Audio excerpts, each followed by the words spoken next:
Hey, deserving listeners, Love is Blind on Netflix, Season 4, from Seattle. Let's see what happens. We feel dumb as hell.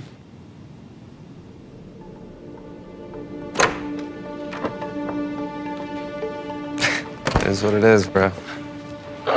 You cut it off? Yeah. Can't really talk right now. Yeah. Yeah, it's a tough fucking... So Paul comes back, says, yeah, broke up with Amber, and he's crying. He's starting to cry on that level where he can't talk. And so contrast that with the way that Micah was. Be so full of love and joy and then have to kill that.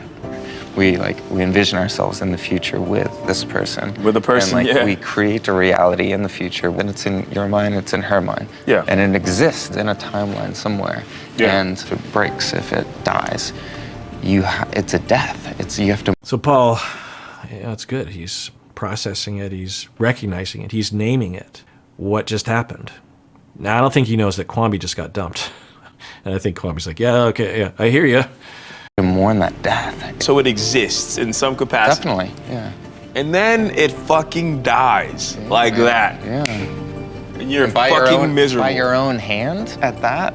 If it dies by someone else's hand, at least you have a villain. But if you're the villain of your own story, it's like, oof.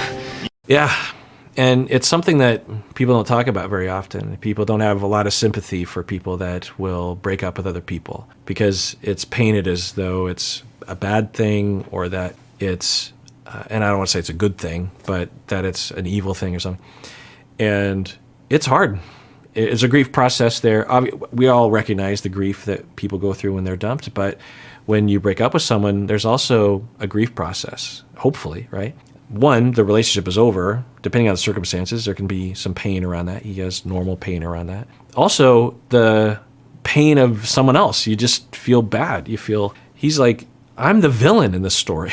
I'm the bad guy. I'm the one that harmed someone else. And that's hard to deal with. I don't want to be the bad guy. I don't want, and all these things need to be prepped for before people, and I've talked about this before, but people will enter the dating pool with all the rom-coms in their head. And there's a few things that and I have done this with clients that I would prep people for. One is like, especially if you're doing Tinder and that sort of thing, because the volume of people, and you might not be breaking up with everyone in person, but meaning that you might not have ever met because you swipe right and you connect with someone, and at some point you might have to tell people, look, I'm not really feeling it with you even on text, and so I'm sorry, but a lot of people will just ghost people in situations like that, and it kind of depends. But the thing that I have prepared people for, and it takes a while because people say, yeah, I get it. There's going to be a situation where I might have to break up with someone, but what I really say is, no, I really want you to think about this. That someone could fall deeply in love with you, and you could be wondering if you're in love, or maybe you are temporarily in love with them, or at least you feel something. And then a week goes by or a month goes by, and you're just like, no. And you wake up one morning, you're just like, no. And you've got to let this person down. They've talked about maybe even wanting to marry you. Maybe you even entertain the idea back to them. And you've got to tell them. You've got to be the villain. You've got to be the bad guy. You've got to go to them and say, I'm sorry, but I need to break up with you. I don't want to be with you. And you've got to watch their face as they realize what you're telling them. And you have to be there as they crumble before you, potentially. Now, some people won't, but it might happen. So be ready for that. It might not happen. Let's hope it doesn't, but there's a chance it will. So you really have to accept that. Because, most people do have the story in their mind of the possibility of meeting that person, right? They have that story in their mind, like, okay, I'm preparing myself for that. But to some extent, you have to prepare yourself for the bad events more than the good event, because of all the people that you will potentially date, right? Of all the people that you date, there's only one of them in there. And maybe you meet that person right away, but maybe you meet that person after 50. So that means like 49 people. You're either going to break up with them or they are going to break up with you, or you're both going to break up with each other. Someone's going to get dumped, and it's not going to be easy. To be dumped will suck, and to dump will suck. It will suck. If it takes 50, which is kind of a low number for some situations, you're going to have 49 situations where there's going to be pain and grief. And that sucks, but that's the reality. And if you're going to find that one person after 49, then you got to go through that. And you have to accept it. You have to prepare for it. You have to have measures in place. You have to have things that will help you to get through it, principles to follow. Like, don't talk about marriage with anyone, even if they bring it up, until you're really gosh darn sure, because you just never know, right? You don't want to be in that position where you did say something and then now you have to retract it. It's okay to change your mind, but you don't want to give more reason to hurt someone's feelings, right? You have to prepare emotionally. You have to have measures in place, like I need support systems around me. Even when I'm the one that dumped someone, I need people around me to be with me because I'm going to be in pain as well. I need to maybe have some tips about how to break up with people. And so, yeah, it's hard. And, he's exhibiting, just contrast him with Micah, the amount of weight that he's recognizing that it is, and Micah and Irina's reaction. Pill to swallow? Yeah, it is a tough pill to swallow. It is a tough pill to swallow. Can I tell you something? Yeah. It does fucking suck. But you know something about being the villain. If someone else is the villain, you realize that you don't have control of everything. Yeah, definitely. Lacking control Yeah, you have to recognize. is a fucking painful. Yeah, there's a lot of emotional intelligence in the room. He's saying, okay, sure, it sucks to be the villain, but you know what sucks even more? You're not in control of your destiny. When someone else breaks up with you, you're just completely powerless over someone else's thing, whatever that is. So, yeah, this is, it's good. The processing, it's good. And I wonder if it helps for Kwame to hear Paul talk about his experience. Maybe Kwame's like, hopefully Micah felt similarly, and that feels a little better. Hopefully Micah feels bad about what happened. She hasn't exhibited that. Now, of course, when the show comes out and Kwame watches it, presumably today, because it's Friday when it comes out, Kwame will be like, whoa, dodge that bullet. Moment. It's tough to be the villain in your own story. It's really funny because with no intention at all, in that moment, it did feel like he was the villain in mine. Oh, right, duh. I didn't even think about that. That it's such a tangled web. So for Kwame, he's like, Micah chose you, Paul, over me. And here I am, but Kwame didn't tell Paul about this, right? Maybe Paul should have known something, but anyway, so yeah, he's like, you're not only the villain in your story in breaking up with Amber, but you're also the villain in my story because Micah chose you over me. And yeah.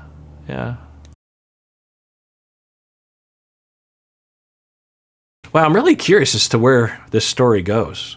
Because, there's the honeymoon thing, and they always have a few scenes where they shove everyone together, and they're like, oh, that's what you look like. So, now, but Kwame would have to match with someone. But yeah, Kwame, I guess, will be with Chelsea, is the likelihood, right? I want it so bad, I really do. And it was not what I was expecting when I walked in there. Was she crying or laughing? How did you she crying or laughing? What the F do you think she's doing? Crying or laughing? What do you think she's doing? Of course she's crying. And then you wonder, is she thinking, well, don't people normally laugh in situations like this the way that I did after, I don't know. Yeesh. What you saying on that? Go stand by the thing and listen. No, but don't be. My goodness, it is so middle school. And then Irina's laughing. Now maybe, God, the field day that the show is going to have with this. At the reunion, there'll be interviews. I mean, I can see it all laying out before us, right? The hatred against these two, which again is not okay. Internet bullying, not okay. Not in this situation. I mean, if you have an impulse to get back at them, they got to this point because of issues. You don't see this kind of behavior from people that have had a wonderful development, right? There are problems along the way and problems from this behavior. The way that it's often portrayed is like, look at them, they're getting away with it or something. They're probably not getting away with anything. These defenses are developed within pain. So I don't know that, but that's just a guess. But anyway, so Irina's now laughing, but Micah's like, okay, go over there, but don't make it seem like, I mean, if you wrote a script about Mean Girls that were on a reality TV show and you wrote this in the script, I'd be like, come on. I'd roll my eyes and say, people don't do that. That's absurd. But we're watching it. And it was not what I was expecting when I walked in there. Is she crying or laughing? How did you crying or laughing? Crying, but what you saying over there? I don't fucking know. Go stand by the thing and listen. No, but don't be obvious. Don't let them see you.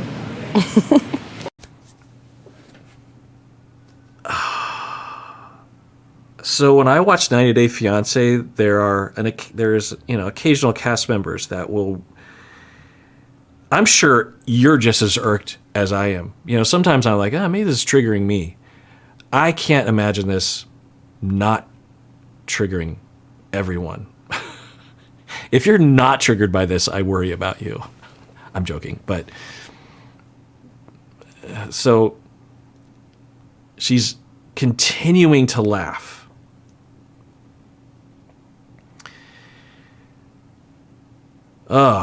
I'm guessing a lot of you are like screaming at me as I'm giving Micah the benefit of the doubt. There are a lot of these reaction videos where I was giving her the benefit of the doubt, and I worry because I record these episodes in batches, right? And so I worry that I'll get canceled. I'll get like wrapped up in the wake of the Micah Irina cancellation of 2023. So, and I don't think she should be canceled. I mean, it's none of that is, it's just criticizable. Yes. I'm reacting, but I don't want to harm them, and I'm not going to DM them, and I'm not going to attack them. I'm not going to go to their Instagram and make fun of them or something. That's just not okay. So anyway, so in 90 Day Fiance, there are people, Big Ed, Angela, others, where as I'm watching, I have a visceral triggered reaction of just like, ugh. And I've never had that on Love is Blind, I don't think, to my memory. I mean, even people like Shake, they were bothersome, but not like what I'm feeling right now. I know some of you have had that feeling with some of the characters. I think Amber from season 1, Jessica from season 1, maybe Shake, maybe Matt, Matt and Colleen, Matt. I don't know. There's been people that have been distressing to watch, but this is like, I just hope that, even if they're joking, right? Like, even if they were thinking this on the inside, why would you do this in front of the cameras? Unless you thought it was cute? What? Oh my God. It was not what I was expecting when I walked in there. Is she crying or laughing? How did you crying or laughing? Crying, but what you saying over there? I don't fucking know. Go stand by the thing and listen. No, but don't be obvious. Don't let them see you. Lack of empathy, immaturity, lack of concern, childishness, lack of reading the room, the amount of insecurity that must be present, the amount of arrested development. Astounding. No reason for it. Micah won. Even if you look at it as a contest, like, Micah knows that she got the guy. So just bask in that, I suppose. So what's the goal here? So let's say that Irina does find out that she's saying, so I suspect that what she's worried about, what she's concerned about, Micah, is that Amber's over there talking crap about Micah, which she's not doing. And then Micah will consider that a reason or a threat or something to go over there and have it out with her or something. Or they both get pleasure from Amber's pain. No, but don't be obvious. Don't let them see you. That's not what he wanted, and that's okay. But I'm just like, you could have been a little bit more forthcoming about where you were at instead of just telling me what I wanted to hear, because now I feel like a fucking idiot because I believed you. Yeah, and for Amber, I don't think that's true. I don't think Paul was telling Amber what she wanted to hear, at least the way it looked to me. It looked like Paul was legitimately having serious feelings for both people. So, but it's natural for Amber to feel like that. It's like, wait, so if it was real, then it's real. It must not have been real. But they'll have that dichotomy, especially in this state when you're just being broken up with. It's very common when you're being broken up with to feel like, well, they must not have ever loved me, because we have this idea of love as like it's all or nothing. And it's not all or nothing, as exhibited by, I think Paul had a lot of feelings for her. And if he hadn't met Micah, I think he would have been with Amber and maybe even spent the rest of his life. And after watching this show, maybe he'll regret that choice. When's it gonna be my turn? I know. How many times do you see her have to be broken? Figures that,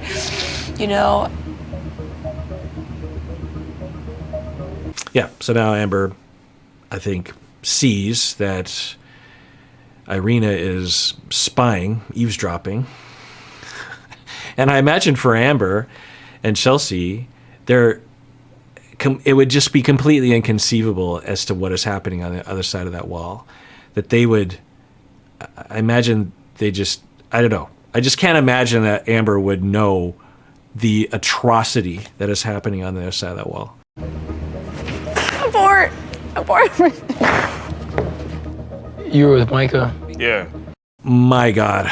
I just really hope that the two of them reflect on what's happened in this show, that they can use this as an opportunity to mature and reflect truly and get a lot of therapy. Something's wrong. Something's very wrong. When a 13-year-old does this, you're like, well, they're basically children. So they don't know yet. They don't have developed brains yet. They don't have developed empathy yet entirely. 13-year-olds have empathy, but not the extent that you're going to have later in life. Also, 13-year-olds often, not always, are incredibly insecure and are in a frequent state of comparing themselves to other people, and they want to seem better than other people so that they don't feel so insecure. It's a very fragile time, childish time. So to see it in a 13-year-old, you say, well, what are you going to do? They'll grow, they'll develop. You might want to guide them. You might want to help them out with that. Like, hey, you might want to. But to see a grown woman, I mean, how old is she? 26. Micah is also 26. So, it's on the younger side, but I don't know. It's pretty disappointing, honestly. Pretty gross. Really, really gross. I want to be nicer. I'm not nice at all. Why don't you then? What? Why don't you then? I don't know, because I'm feeling real emotions, and it's just all of it's a lot, dude. Yeah. It's true. It is. I heard people that talk bad about one another is because they aren't cool with themselves, Yeah. Chelsea comes in with the wisdom. I think they cut some stuff out there. And it looks like Chelsea picked up on that. At least Irina didn't feel bad for Amber, and there was a question as to why. And Irina was like, I don't know, I'm just feeling a lot of emotion. I don't know. I don't know what's going on with Irina. Something concerning is going on. And then Chelsea says, yeah, normally when people are, well, let's rehear that. Emotions, and it's just all of it's a lot, dude. Yeah. It's true. It is. I heard people that talk bad about one another is because they aren't cool with themselves, Yeah, so she's just nonchalant, I'm just going to throw it out there. When people talk bad about other people, it's because usually people don't feel good about themselves. So, I'm just throwing it out there. Yeah. This is a game, dude. All right, well, that is it for that episode. Everyone out there, please take care of yourself because you deserve it. You really, really do.